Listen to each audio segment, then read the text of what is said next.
各位業界伙伴、資深嘉賓、家族辦公室從業同仁，我係亞洲家族辦公室協會會長數字人寶儀。大家好，今日我哋透過8項2025年香港財富管理行業權威核心數據，帶大家直觀拆解香港點解穩居全球第一跨境財富管理樞紐。第一項，整體資產管理規模，2025年香港管理資產總額達42.2萬億港元，同比上升20%，資金淨流入大漲193%，金額嚟到2.1萬億港元，足以證明全球資本持續睇好香港市場。波士頓諮詢權威報告顯示，香港正式超越瑞士，首次成為全球規模最大嘅跨境財富管理中心。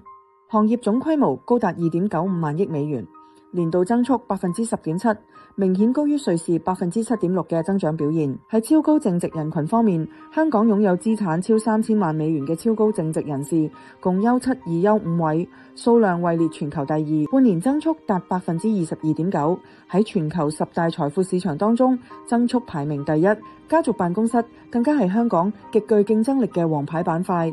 全港單一家族辦公室數量達3384間，2年增幅高達25%。香港投資推廣署自2022年5月至今，已經協助超200家家族辦公室落地香港，拓展業務版圖。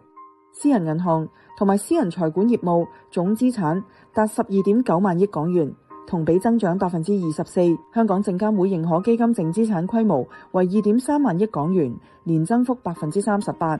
全港持牌資產管理機構共計2358家，機構數量同比增長7%。境外投資者管理資產佔香港總管理規模超過54%，造就香港極濃厚嘅國際化行業底色。BCG 機構預測，2025到2030年期間，香港跨境財富管理行業年均增速將維持喺大約9%。以上呢一系列權威數據，充分體現香港喺亞洲財富傳承、跨境資產配置、家族治理領域難以替代嘅核心優勢。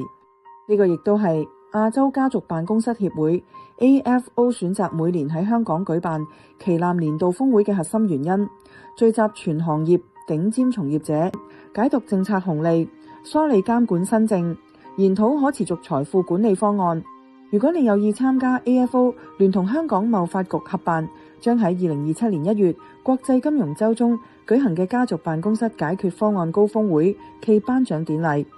以嘉賓身份分享專業見解，或者成為協會合作夥伴、峰會贊助單位，歡迎盡快聯繫我哋。我哋誠摯邀請各行業專家、合作機構參與本屆峰會，一同捉住香港財富管理行業下一個黃金發展階段。掃描畫面2維碼，將會有專員第一時間同你對接。我哋下次再見，拜拜。